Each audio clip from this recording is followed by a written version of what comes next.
Hi, everyone. I'm Sam Eckmann of Gold Derby, here with Mike Mills, writer director of Come On, Come On. And Mike, something I really appreciate and like about your movies is that all of them, including Come On, Come On, have this sort of deep tenderness and sensitivity to them, I think. Where do those qualities come from for you? Why are you drawn to that style? That's interesting. I guess I need to hear that. I guess I need to be in that space. I definitely make films to create like something kind of positive. Hopefully not like Pollyanna-ish or like too easy, but like I deal with enough sort of mild chronic depression and just the world is pretty gnarly that I make a film to help me have meaning and help me have connection with people and help me find a way to be me with others, right? So, and I guess that's, I don't, what was the word you use? There's a tenderness to all those needs and to helping that happen. And that probably, whatever, am I gonna call myself tender and pressed here? But like, it must be like my electricity or that's the way what you're describing as tenderness, I think is kind of just how my creativity works, how my brain works. Yeah. Yeah. That sounds very self-congratulatory or something, but let's move on. We'll Not move at on. all. We'll move on. Next question. Well, your past two films sort of draw on experiences with your parents. This one, I believe, is inspired, draws on experiences with your child. And Mm-hmm. was there a specific moment? What was it specifically that made you say, "Oh, I want to film about this"? Yeah, it's not a specific moment. It's just the whole duration, the whole thing. And it's this very, I don't know, it's this thing I haven't experienced before. There's so much on the line. There's so much intimate vulnerability. You are helping this person live. You're helping this person love and be present in the world. It's so crazily intimate, meaningful. To be needed on that level creates so much meaning in your life, and at the same time and that's just from birth on, so there wasn't like a scene or a moment or anything like that, but it's this kind of thing accrued of how I could talk about it without harming my child's privacy. That took a long time to kind of figure out a way in and what to share and what not to share. But to me, I keep saying this, and I don't know if I've ever really explained it well, but I think parents might get it. It's like one parent described to me as like, the film kind of gets at the heartbreak of just walking with your child through the world, you know? So there is this like, and that heartbreak doesn't mean like it's all bad. It means like the tremendous vulnerability of being with this vulnerable person and showing them the world, walking them into the world, helping them get on in the world. And that's the spectrum that I hope the film does. Like it's from a bath to like the United States. It's like from a bath to like our bigger societal connections or tableau. Does that make any sense? Yes, Like, it absolutely yeah, does. Yeah. yeah. And really at the heart of the film too is kind of the connection between the child and Joaquin Phoenix's character. What made him the right actor for this? Because it's certainly very different from the last movie we saw him in as Joker. Yeah, yeah, So yeah. what was it about him that made you think he was right? Well, on one level, I think I've tried to get him to be in all my movies. Like, I just think he's amazing, right? I always smelled or felt just how intelligent that person was, how anti-cliche, how kind of even anti-acting, they are. Like, they're going for something just like really real and unpredictable and not pretentious. And I don't know, like all things I like, right? So I have tried to get him to be in all my movies. So this is a long-standing crush on my part.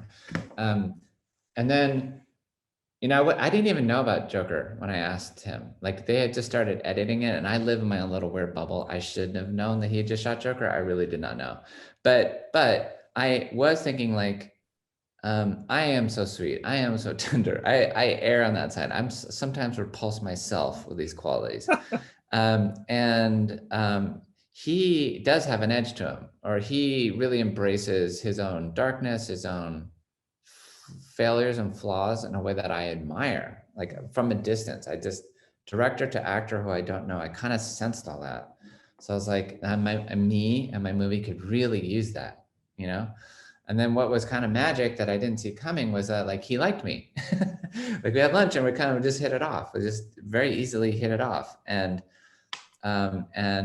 we had a lot to talk about, and we both really like laughing and making each other laugh. So it was like, it was quite fun and easy, and we shared a lot of space. But then there was real differences with us, which I cherished. Like I thought that this is like friend and art friend gold, that Joaquin is different than me. And I think there was some kind of reciprocity there. Like we just saw how we were different and how that was beneficial to both of us. Yeah. And you know, the other actor you've found for this, Woody, is so mature. I actually just spoke with him, and what is it like working with a kid actor who has that level of poise and maturity to them?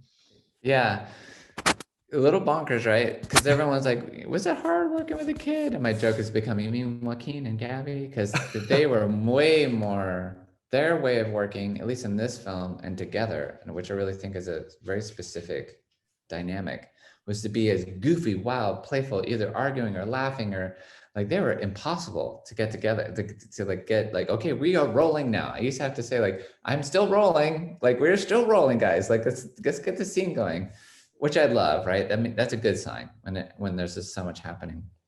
Woody is so poised, is so like non-performative, and I mean that in the highest compliment. Like he's not gonna just make me happy. He's not just gonna make you happy. He's very available, present, super articulate, right, and perceptive, but it's not like to please you.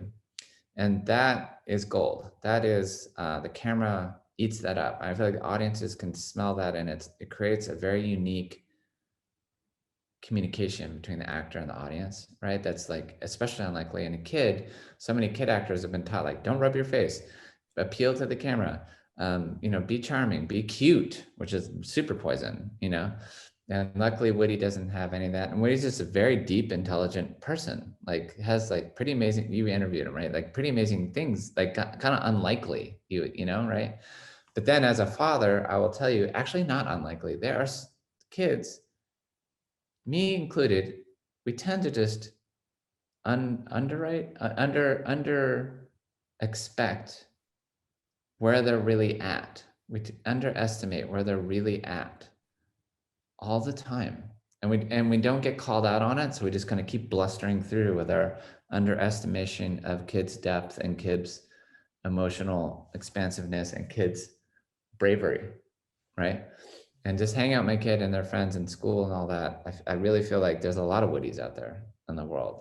And we kind of tend to, we have blind spot to that.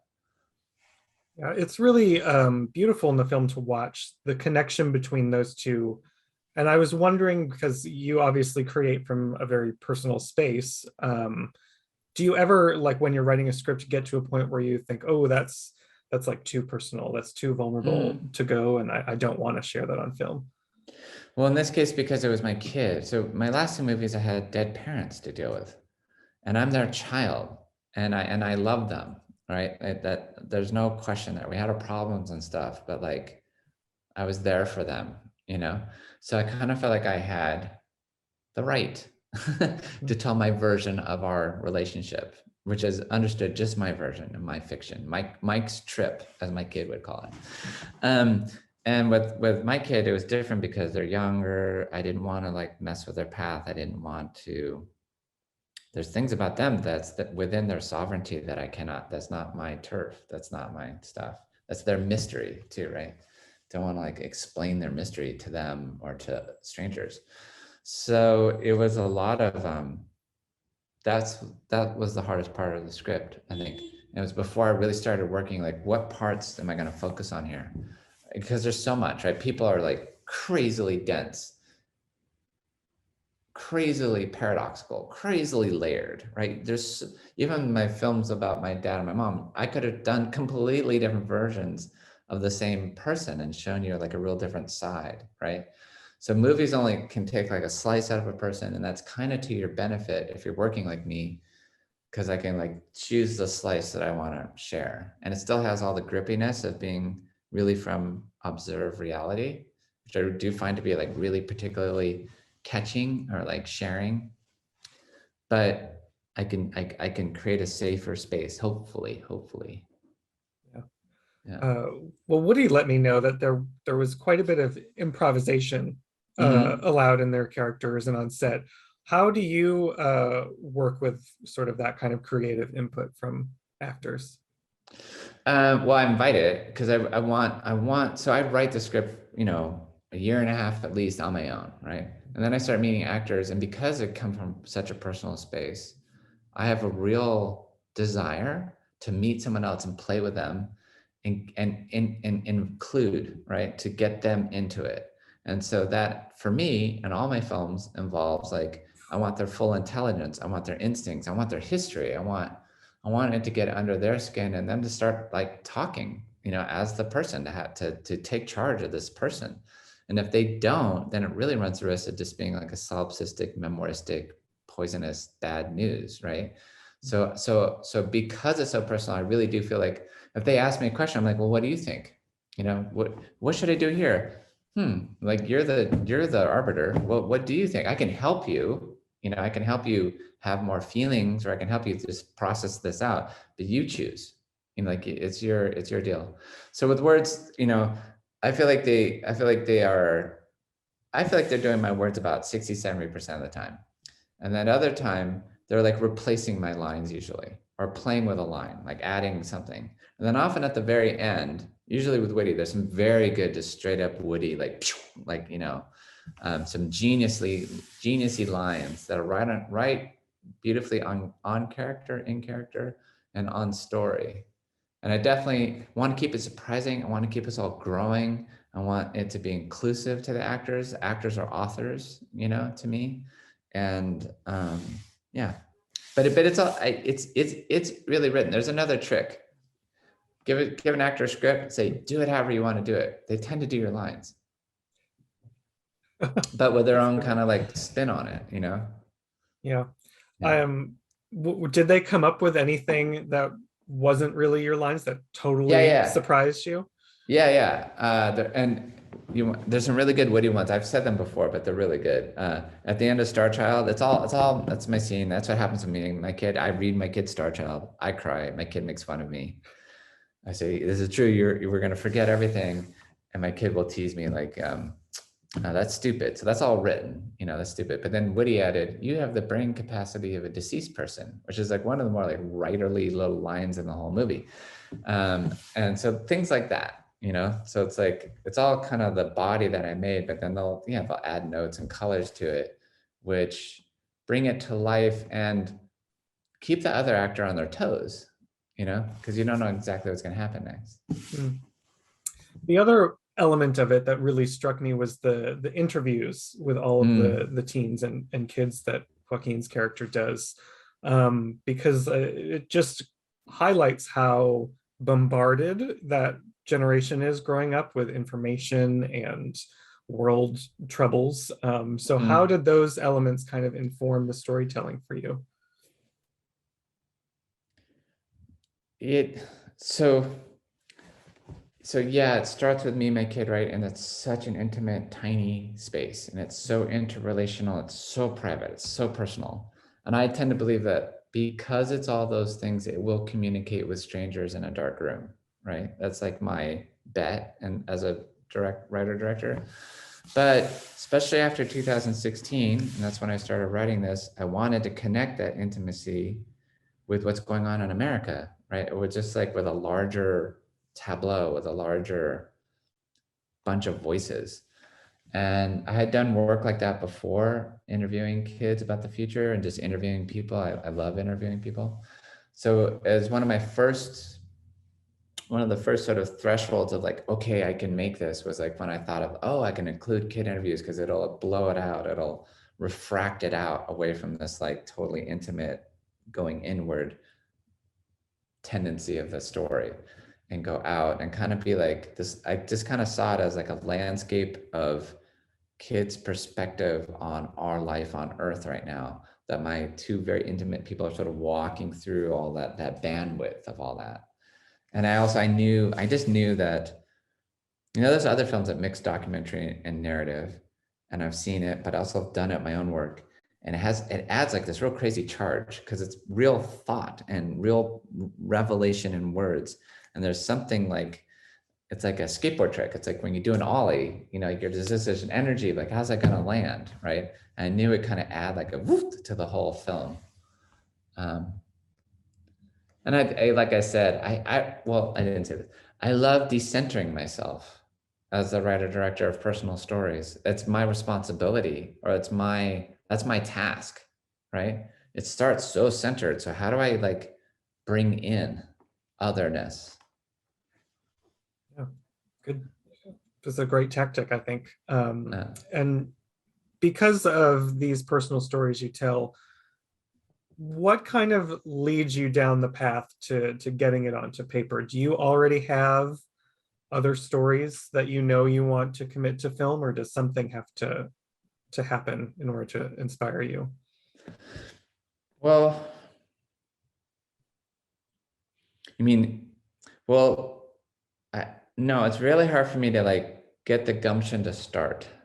I'm a very self-doubting writer person. Like I'm not like, yeah, I got this, and next one, it's like my Miranda would tell you what a pain in the ass I am, like trying to like have the confidence to get into something.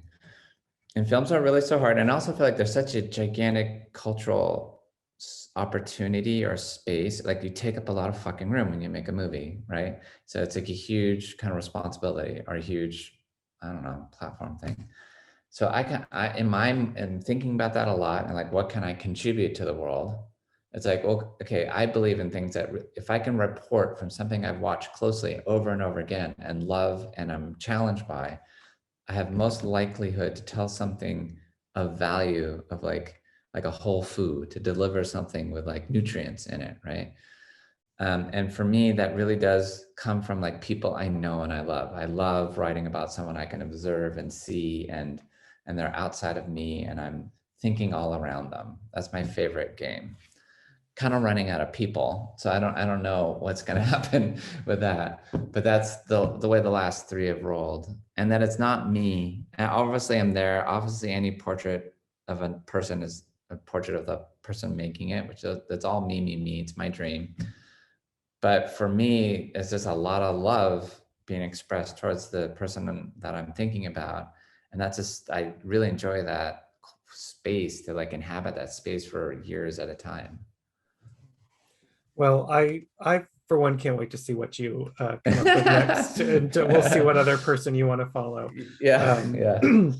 So thank you so much for joining me and discussing this film. If you're out there watching, make sure you subscribe to Gold Derby. There are plenty more videos like this throughout the season. And Mike, it was great to talk to you. Yeah, great to talk to you.